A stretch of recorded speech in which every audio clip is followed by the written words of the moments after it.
Hello and welcome to our Q&A session with representatives from Adult Education, Waubonsee Works, and our guest speakers from the Small Business Development Center at our downtown Aurora Waubonsee Community College campus, and a very special client of theirs that we can't wait to hear from.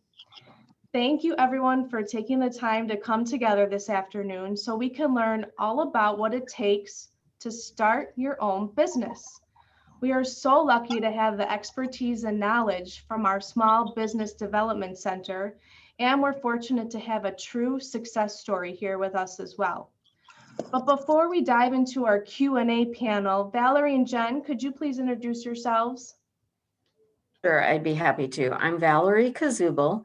I'm the Adult Education Career Advisor, and in that role, I assist students in their career exploration, preparing resumes and practicing interviews, job applications.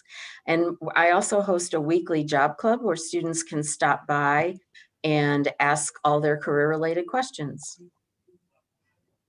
And I'm Jenny Lara. I am the new Career and Workforce Advisor for Adult Ed.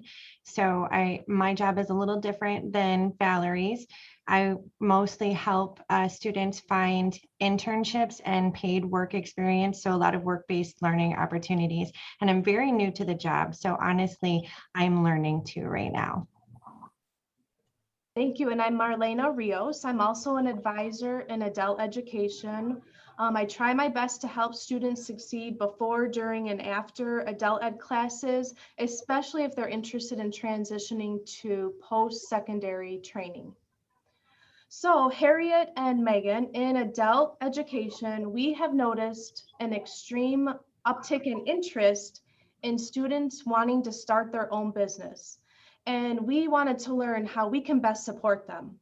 So we want our students and community members to be successful with their business ideas, hopes, and dreams of entrepreneurship. According to the Bureau of Labor Statistics, as reported by Fundera, 70% of small businesses fail within the first 10 years. And that sounds super scary, but we hope after today's Q&A to increase that 30% success rate. And here to help us understand how to be successful when thinking about opening up your own business. Are we ready, Valerie? We are. You should be seeing the PowerPoint now. We got it. Good job.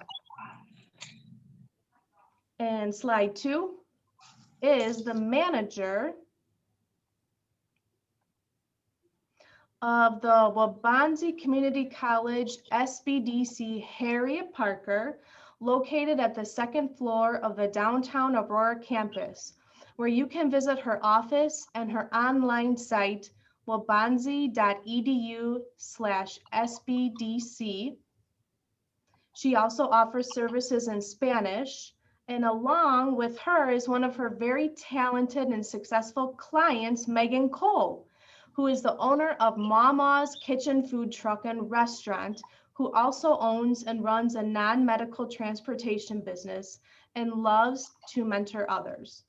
You can find her new brick and mortar restaurant located at 227 South Lincoln Way in North Aurora, and they are already accepting pre-orders on their websites.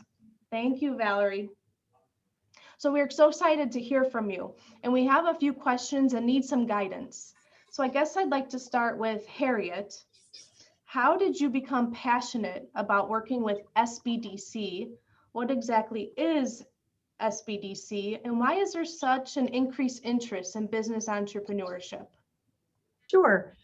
So first of all, I'll tell you what SBDC is. It stands for Small Business Development Center. Our program is a grant-funded program. We get our funding from the Small Business Administration, the Department of Commerce, and then Waubonsee is a match to that grant program. So with that grant funding, we are able to provide assistance at no cost to entrepreneurs and small business owners in our community. And basically what we do is we help entrepreneurs and small business owners navigate the landscape of starting a business, growing that business, solving problems, and that's available at no cost to them. So, and kind of how I've been with the program, I've been managing the program for 15 years now. I am also a small business owner. All of our advisors are also small business owners. So, you know, many times we have people coming to the college and thinking, well, what do you know about small business? But we are all small business owners and have firsthand experience with that, you know, what it takes to be in business. And we're able to share our experiences, successes, and failures with our client base. My background is I've been a part of 4 different small businesses in various capacities over the course of my career, and currently own a business with my husband, and just kind of had an opportunity to come into this role, and just was really excited to share everything that I've experienced as a small business owner over the years with other people. So I'm very passionate about it, and you know, love to help small business owners. Our services, like I mentioned, there's no cost for our services. We do offer a wide variety of short workshop topics that we do charge a nominal fee for. We do take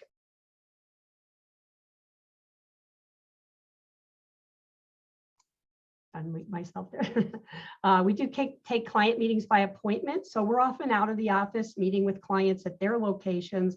So it's possible if you just try to walk into our office that no one might be here.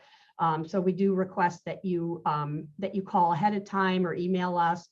You can also go on our webpage and request a session there, but set it up ahead of time. And to answer your question, Marlena, about why there's an increase in interest in business ownership. Well, first of all, I think, you know, entrepreneurship is always happening. So we don't really ever have a lull, but you're correct that anytime there is a downturn in the economy, the interest in starting a business always goes up. So our number of startup clients always increases when there's an economic downturn, and that could be for a variety of reasons. Either, you know, people lose their jobs, or they're just, you know, fed up with whatever, you know, challenges are being created by a recession. Certainly, you know, we had probably the most extreme example of that over the last year with the pandemic. And just a lot of people that kind of hit that point in their lives where they say, you know, I really want to do something on my own. And to some extent, you know, you kind of have to have that in your blood, right?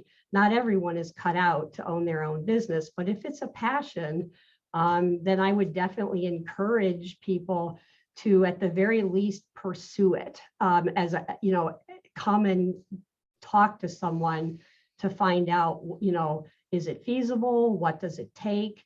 Because we're real happy to talk to people no matter what stage they're in. They don't have to have everything figured out, and we are happy to just sit down and kind of kick ideas around and give them a little bit of a you know, an awareness of what's involved in getting into business.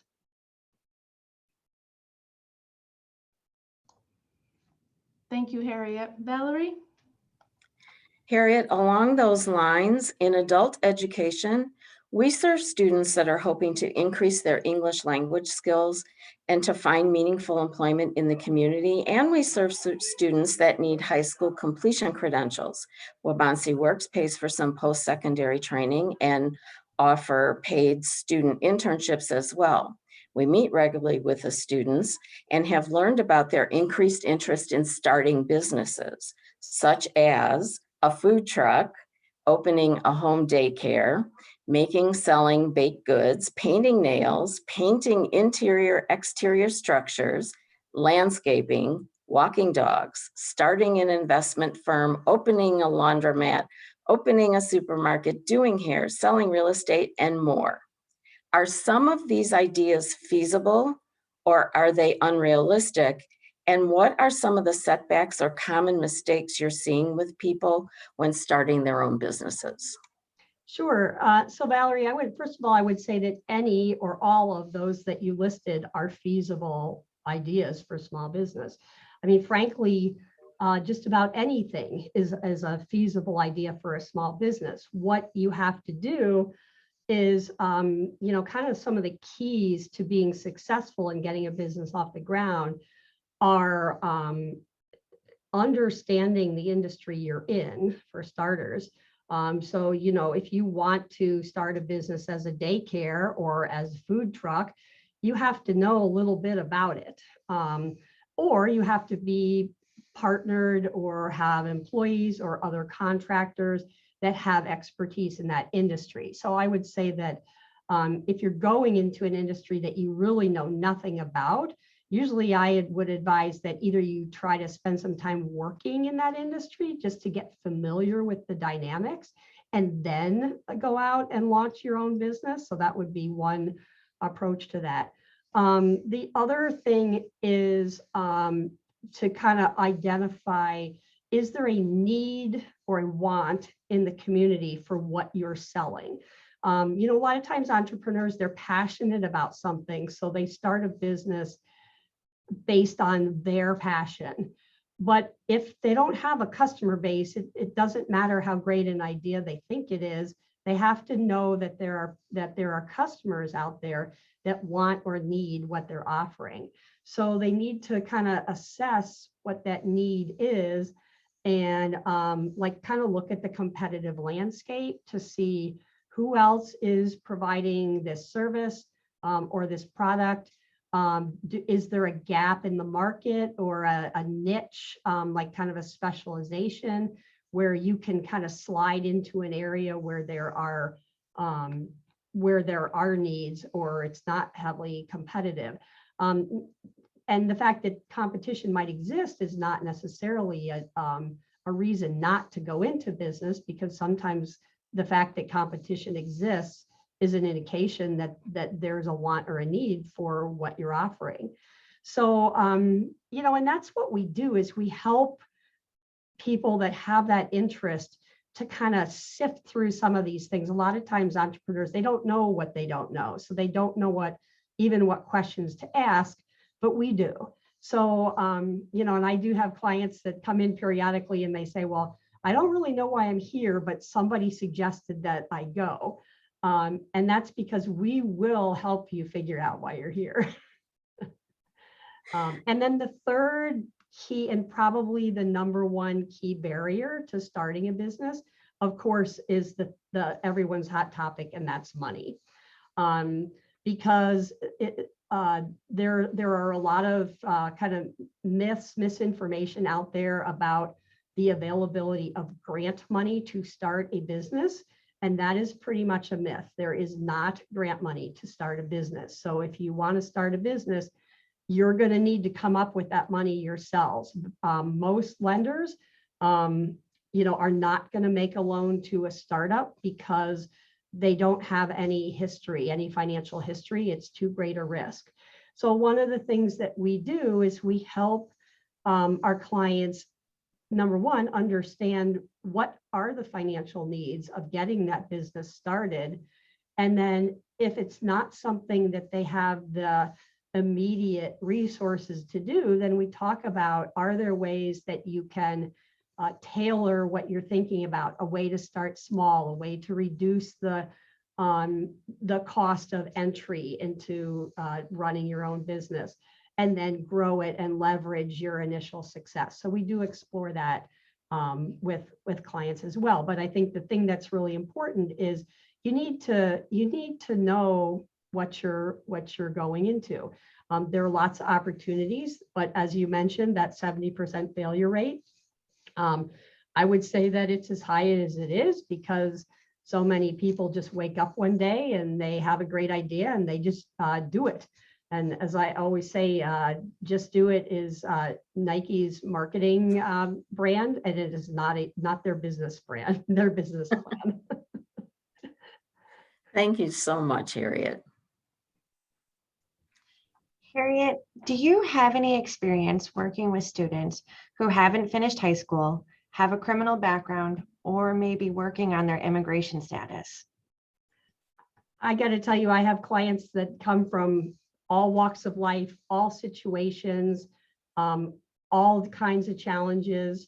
You know, those are things, and then Megan, I'm sure, can probably address this a little bit, but you know, we just meet clients where they're at. We kind of help them figure out where they are at, and then figure out, okay, where do we go? What do we do next? What is the best next step, regardless of you know, what your situation is. So I would say that if you have that entrepreneurial mindset, don't let your situation in life stop you from exploring what opportunities are available to you. And again, as Megan will be able to speak to way better than I can, that if you know, it's not easy, but it can be done, and you just have to be realistic about where you are, what you want to do, and kind of tailor and make your plan to be something that is realistic that you can accomplish. And also not to be afraid of trying something and failing, because frankly, some of the most successful entrepreneurs out there have tried things and failed at them. So you just have to, what you want to know is what is, you know, the biggest thing we don't want to do is we don't want you to put a lot of money up for something that you haven't put a pretty good plan together for. And after that, you know, you do your best, you work hard, and you just kind of take it one day at a time. And the one thing I would say, and this is why I love being a part of Waubonsee, is that it's so important for any entrepreneur to always keep learning. You know, you never, as an entrepreneur, you never, ever want to say, I know it all. I don't need to be learning anymore. Thank you so much. I appreciate that. That's wonderful to hear. Harriet, you walked us right into the next question. Does Waubonsee Community College offer valuable classes to help students prepare for their business ideas? Sure, absolutely. So first of all, as I mentioned, the SBDC has workshops. We also have a program. We have two programs for businesses that are established. One is our Business Growth Academy for businesses that have 2 years or more in business. And one is our Business Growth Foundations program, which is for newer, smaller businesses. And then we also run our Starting Your Business workshop twice a month, which goes over the foundations of what's involved in starting. And that's a free, those are all actually free programs. But then, you know, Waubonsee just has tons and tons of other opportunities. So if you know, things I recommend is if you're not a numbers person, take an accounting class. If you, you know, take a business class. We have an online partnership with Ed2Go where you can take some online short courses. So just, you know, look at the opportunities that are there and look for things that would help to fill your knowledge gaps and help you just be more well-rounded in your kind of your foundational knowledge base. Thank you so much. Such good points there. Absolutely. And finally, Harriet, how did you meet Megan? Well, Megan was a client. So Megan, how long have you been a client? It's been quite a while. and you know, Megan will tell this story too, because, you know, she went through this, right? She went through, I have you know, she actually had a business, one business, the non-medical transportation business when she came to the SBDC, but she had a vision, a dream to do something else. And, you know, we helped her put that plan together, and she walked down that road, and it did not go how she would have liked it to have gone from the very beginning. But she's a great example of, okay, we hit the wall, so we pivot and we pivot again, and we just keep going. And you know, if you're passionate about owning your own business and you just keep putting one foot in front of the other, things will happen. And Megan will tell you some examples of how that was true for her. Thank you so much, Harriet. Megan, speaking of roads and walls, can you tell us a little bit about your background, how you became interested in owning your own businesses? Like, what's your story? I may have heard something about your mom in Kentucky and famous recipes and a road trip. We'd love to hear it. Well, thank you, ladies, for having me today. My background actually started in corporate America. I started at Verizon Wireless back in 2004, like right after I had my son. Gonna speed it forward. My grandmother in 2007, she ended up having a stroke, and I had to come back. I had relocated with Verizon, and I had to come back home from Ohio to actually take custody of my grandmother. And when I got back, they were giving me a hard time with attendance because I had to care for her. I was left as her power of attorney. She had custody of my little brother. So I had to come home and get him, take care of her, get her placed in a nursing home because she had 3 strokes back to back. So my attendance just over the years from like 2007 all the way up to 2011 was not the best. And then I fell sick. And when I fell sick, they actually terminated me. But all that time that I was at Verizon, I already had spoken with people. I said, you know what? I want to be a business owner. I'm going to own my own business. I just spoke it like the whole time frame that I was there. And I started a daycare. So I have the experience with the daycare. I started the daycare. Granny, she didn't have proper transportation to and from her doctor's appointment. So I said, okay, how is she going to get there? I bought an old Dodge van and I took her to her appointment, and there were people standing outside, literally standing outside, that did not have transportation in hot weather. And they were asking, do you take other people? Do you take other people? And I'm like, not right now, but ding, ding, ding, ding, ding. So I popped the sign on my little 2002 Dodge, and that's how I started my non-emergency transportation company. That's the short end of it. Got fired from corporate America, then I started that. Leading up to 2020, when, 2019 is like when I started sitting down talking to my mom. And I tell this story because, my mom was an inspiration to me. She said, I want to start a restaurant. And I was like, a restaurant? Oh, okay, we can start a restaurant. So I talked to her, I talked to my sister. We started looking for resources for starting a restaurant. And like Harriet said, there became a stumbling block with funding to build out a restaurant and all of that good stuff. It was lots and lots of money. And with all of us, even as owners, the financial picture just didn't work. We were considering franchising and all of that. So we would have started off in the red.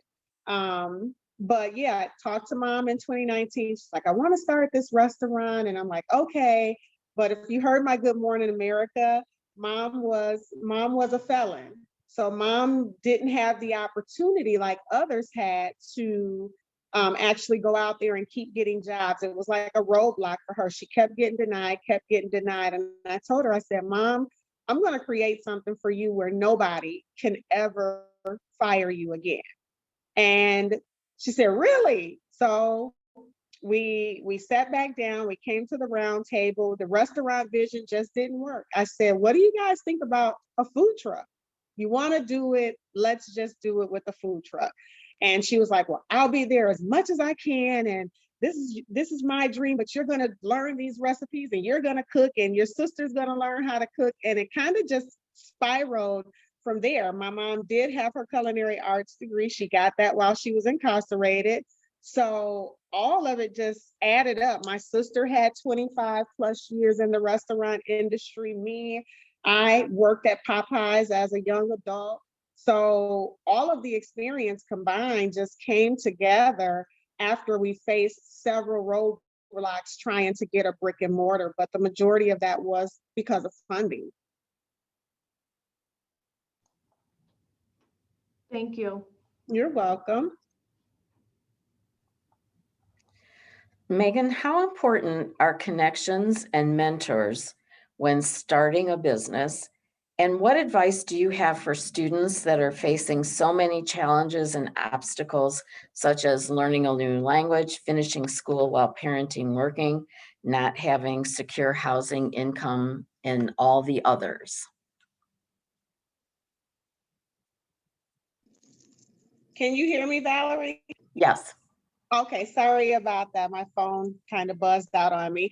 As far as connections go, I cannot stress how important it is to have connections, to go out and to network, to make sure that you're meeting people, because that can be and will be the strength of your business. You never know who you're meeting. I cannot tell you how many times I've gone out, Harriet, an example, and I've seen Harriet, and now I look at how the relationship has flourished with Harriet and I and the SBDC because of making that proper connection.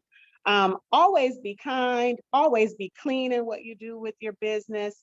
But connections are your currency sometimes. If you've ever heard them say your network is your net worth, that is very, very true. Who you're surrounded by can help you get into doors and opportunities that never would have opened for you before.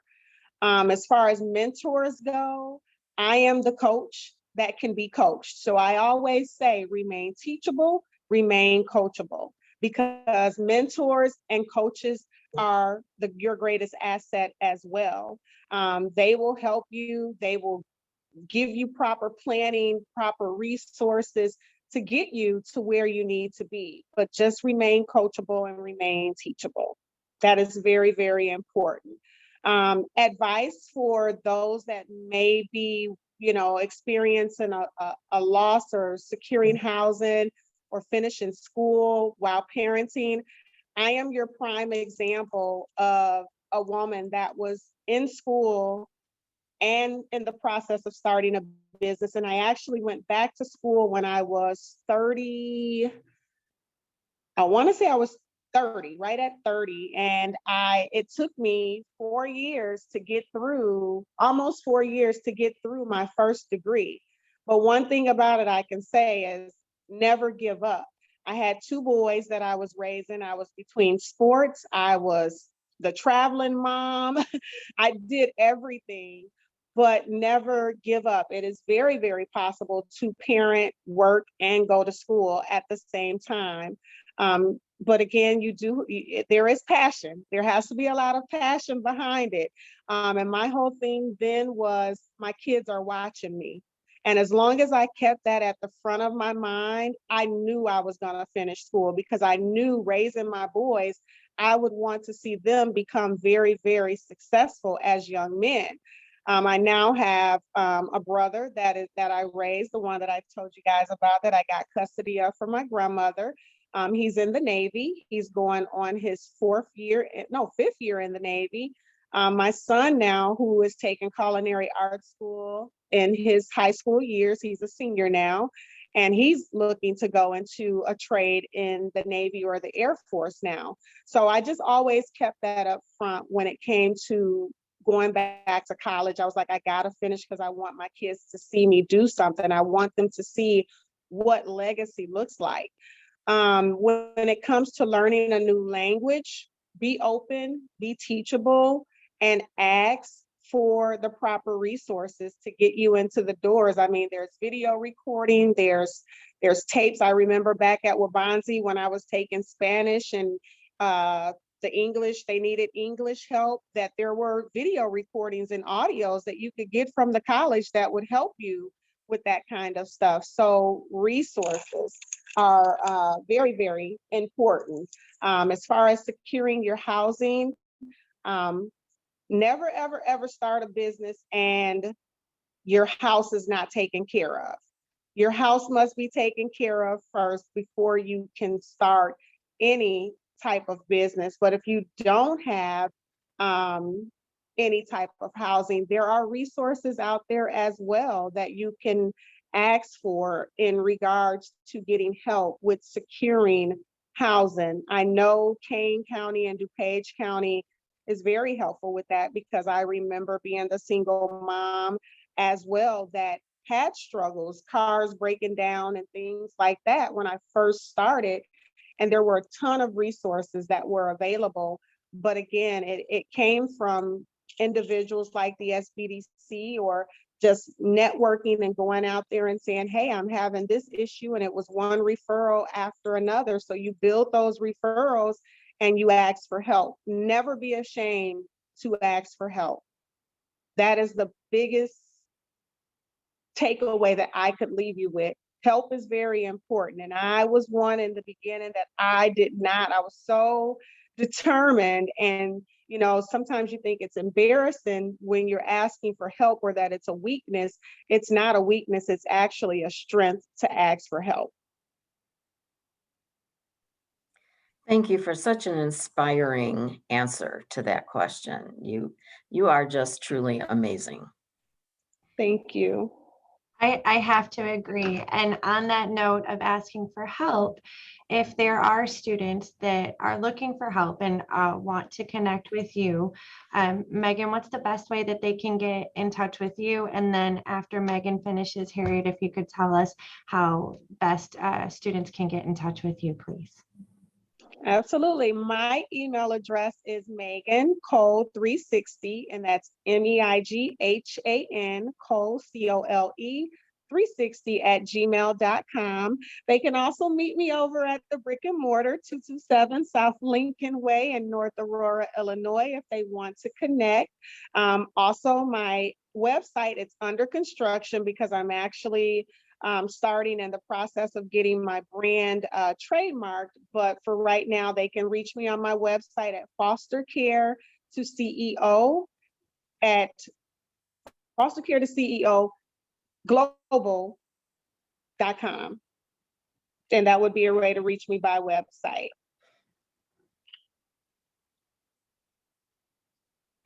Thank you so much. And Harriet, how can we get in touch with you? Sure. So my phone number is 630-906-4143. So you can call me, leave a message if I don't answer. My email, actually the easiest email to remember probably is SBDC at waubonsee.edu. That comes to me. If you want to connect with Megan and you can't find her through her information, you can also get in touch with me and I will connect you with Megan. And then we have our website is waubonsee.edu/SBDC. And we do provide services in both English and Spanish. And so we have a Spanish page as well, which is waubonsee.edu/SBDC Espanol. Thank you Sounds so good. much. Oh, I'm sorry. Go ahead. Sounds good. Great information. Megan, I'm so inspired. I've written down and taken tons of notes today, but what really stands out to me are some quotes you said. Your network is your net worth. I've never heard that before. So I think that's super important for people wanting to start their own business to keep in mind. I also wrote down remain teachable, remain coachable, never give up. I think that applies to all of us as we're trying to help students or trying to help our own businesses succeed, and never be ashamed to ask for help. So thank you so much for sharing those inspirational quotes that I think I would love to actually put up in my office to share with other students. We so much appreciate your time today, your interest in helping us to help others succeed, and your expertise. I know we all learned a lot. We are confident and look forward to referring our adult ed and Waubonsee Works students to our Small Business Development Center, and to Megan Cole, student, mentor, and success coach, owner of MaMaw's Kitchen. If you don't have dinner plans tonight, you know where to go. Thank you so much, everyone. Thanks, Thank everyone. you.